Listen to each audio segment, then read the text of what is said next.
Hey everybody.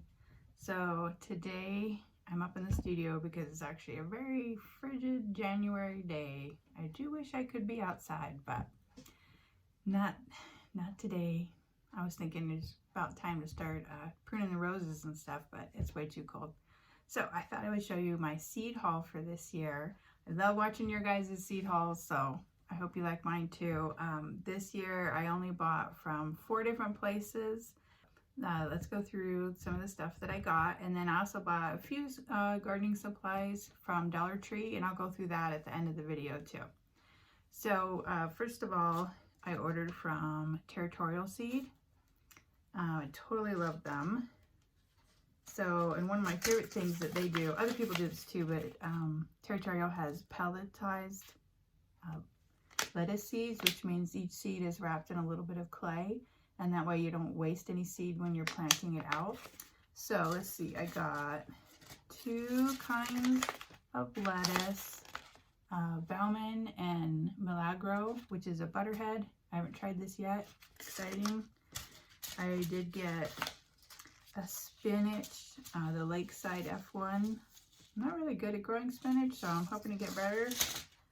I got a small cabbage called Katerina. So it's a 45-day cabbage. I was thinking that would be good for the spring planting. I got 2 kinds of carrots, Purple Sun and Mokum, which was a real favorite. So I figured I would try that. And then to round off for summer, I did get a California Sweet Bush watermelon. Also bad at growing watermelon, so trying to get better. So that's all from Territorial Seed. And then my next up, I got a lot more from Baker Creek, which I usually do. And I tried to stock up on some things that I really like to grow. So I got early purple sprouting broccoli. I was out of this. Now this doesn't get planted in the spring. It gets planted around July, and it'll mature through the fall. And then next spring we'll have broccoli real early that we can harvest. So I'm excited about that. Got some more Ruby Queen beets. And then did really well with peas last year. So I got different kinds of peas. These Lillian's queso peas were just magnificent. They made a lot of peas. So I'm going to put them in a different place so they have a better trellis. But so these will go in for spring. These are like a shelling pea, tall telephone. So that's pretty classic variety. Trying that, and then in a sugar snap, sugar bone. So that's 3. And then I also got a cow pea, which is new for me. So this is going to be like a shelling bean, like a black-eyed pea. So I'll put this kind of pea in first, and then when they're spent, these will go in because these need super warm conditions. And I also kind of went crazy on cucumbers. I wanted to try some of their Japanese cucumbers, which are supposed to be amazing for eating. So I don't really pickle a lot of cucumbers. I pickle some, so I did get some Chicago pickling cucumbers. But these, oh, I'm going to pronounce them so bad. So anyways, these are some of the Japanese varieties of cucumbers I'm going to give a try too. Okay, I also wanted to try paprika pepper. I love making my own spices, and a big goal of my garden this year is to produce more spice mixes, and I thought paprika is supposed to be pretty easy to do, so we'll give that a shot. Yeah, I wanted to talk just for 1 sec about some of my garden goals. Every year is a little bit different, and I'm always trying something new. But one of my top goals this year is to be really good about succession planting. So I showed you like the peas, the 2 different kinds of peas. I'm going to try really hard to make the best use of my garden by succession planting, which means the one bed isn't just a tomato bed. First it starts out maybe as a lettuce bed, and then you plant tomatoes later. So by doing that, in essence, you're doubling the size of your garden. You could easily double the yield. So that's something I'm working on, and I'm also working on growing more of stuff that we can keep and that we really, really like. For instance, broccoli. We never have enough broccoli. We love to eat it here. It gets all eaten, but I would like to be able to put some in the freezer like we do the green beans and tomatoes. So that's my other garden goal. Anyways, back to Baker Creek. So I got some more Brad's Atomic Grape. I've grown these for years. I love them. I know some of you guys are on the fence about it if you read the reviews, but I really think it's because of your soil conditions, not the tomato. These are really, really good for our area, and I think it just depends on what the plant is drawing up from the soil. These are black strawberry. This is a new variety for Baker Creek, and I just couldn't resist. They are super fast, like a cherry, so 60 days and 1 ounce fruits. They're just beautiful. So I figured I'd try them. There's an Italian variety, Italian heirloom. This is this one for sun drying, so very excited about that. This is a black pineapple. They're so beautiful. They're so delicious. So that's going in. I could not resist. I want to try this very crazy cherry tomato. This is my one cherry that I'll be putting in because I just want to see it on the vine so bad. And I have plenty of my other varieties. We saved seed last year, so I still have like pineapples and bromas and my Paul Robeson. Those are all favorites. So still have some of those.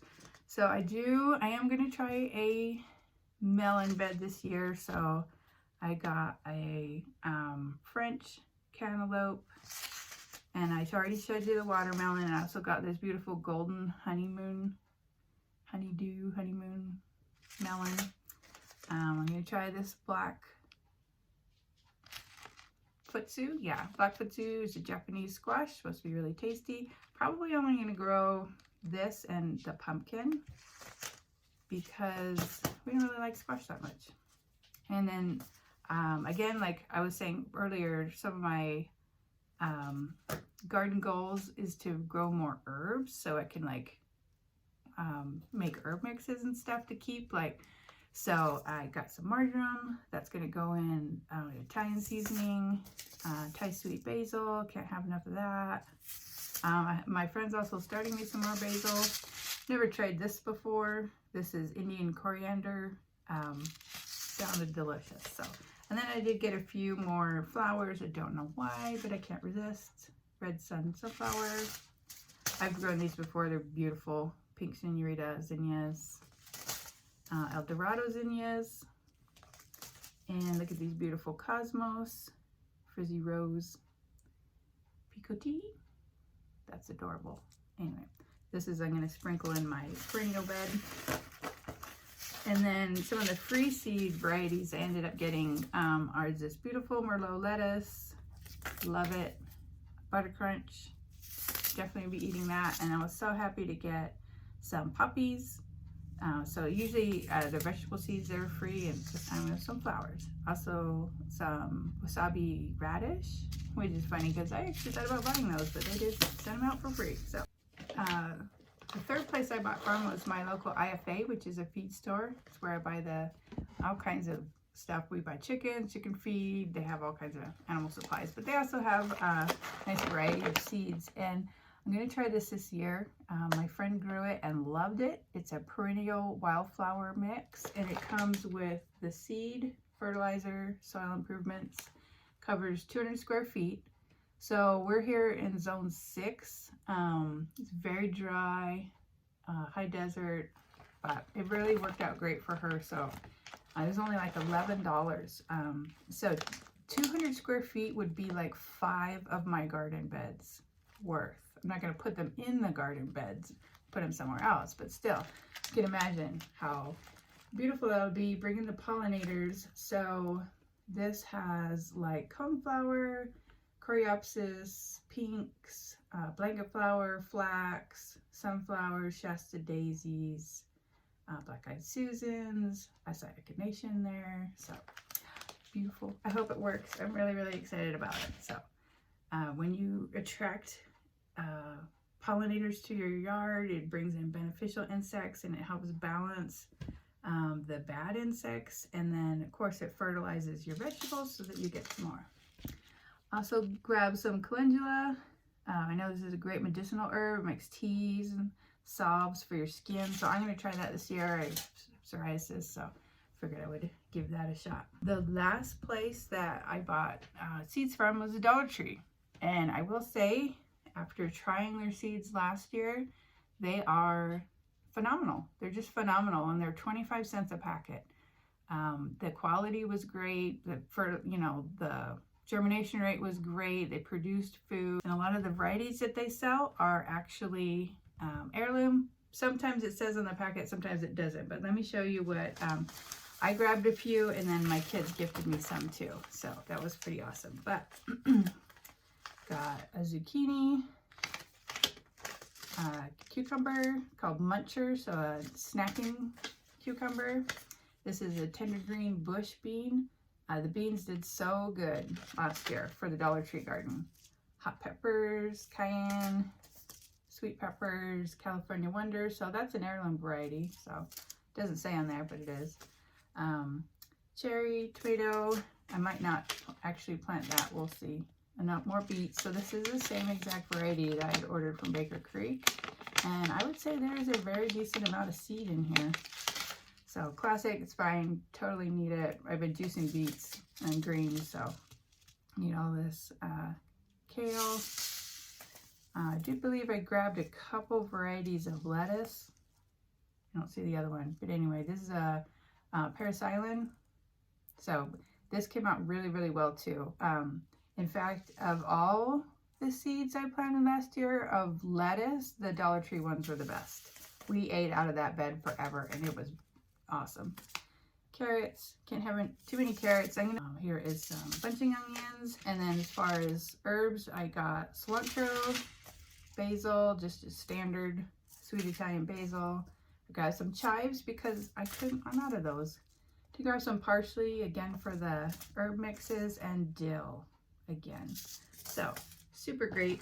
The kids bought me some really beautiful flowers. Morning Glory, marigolds. I need to start these because I'm excited about that. This pretty perennial mix. So that would be really neat. Petunias, all different varieties. And then a couple different cosmos. Beautiful. I love cosmos, and for some reason I don't have any that's seeded in the yard. So last year I didn't even have any. So that's 3 packets of cosmos I'm going to put back into the garden.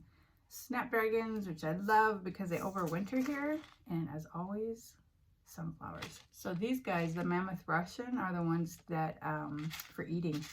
So that is awesome. Very excited about it. So if you guys went out to the Dollar Tree, and I mean, out of this, you would get a mass amount of food. So, and this is $1, $2, less than $3. So, highly encourage you to do that. I do love it. So, I got a few garden supplies this year from the Dollar Tree, but not as many as I normally do. I listened to you guys about the plastic and how a lot of that stuff is single-use plastic. And I will say, having been through the season, many of the things that are made of plastic are garbage anyway. In particular, the clips. They have garden clips now, and I was really excited about it because I use clips constantly, and they were just trash. I mean, a lot of times I couldn't even open it to clip it on. So I grabbed a bunch of twine. Now, I know I could get a big bundle of twine and it would cost me less, but they always get knotted up because I'm just not that person that can keep it clean. I would rather have 4 or 5 of these. And I just keep them in my apron as I'm going around. That's just me. And I did grab gloves. These guys are great. So you can never have enough gloves. These ones have they're dipped with latex on the outside. And, you know, you always lose a glove, right? So anyway, there's some gloves. And the other thing that I always grab a few of are their solar lights. I mean, seriously, these are $1. So just put them out in the yard. They're beautiful. And then I also mark the chicken pen in case I need to run out there at night. It has solar lights around it. So I grabbed a bunch of those, and I was very surprised. This was new to me. I got this at Dollar Tree. So it's just lawn seeds for when you need to patch your lawn. It's quite a big bag. This will be fine for the year. It was $1. I love it. I'll show you two things I did get that are plastic. I just think this is the best deal in the world. They're plastic self-watering pots. So whenever I propagate my houseplants, you know, self-watering pots are just they're just essential so the roots don't rot. And so anyway, I always grab a few of these because I propagate houseplants all the time. This is new too. Sorry, it is plastic, but it is a jumbo garden bag that you could grow anything in. So let's say you don't even have a garden. Let's say you have a patio. You could grab containers, or you could grab 5 or 6 of these, fill them up with soil, get your seeds. I figured I'd give it a shot. I'm gonna try some potatoes in here, something like that. You do have to be careful when you use grow bags because they dry out so easily. So you would definitely have to dedicate more time to make sure that they're watered. But hey, a lot of the other stuff I just left. And that's fine. But I can't get over how good the seeds were for Dollar Tree, and 25 cents a packet. All right, everybody. Well, thanks for watching. I really do appreciate it. My next video is going to be on tips for beginner gardeners, and one of them will probably surprise you. So I hope you stay tuned for that, and definitely stay tuned for the fun part when we get growing in the spring, which is coming up here in a couple weeks.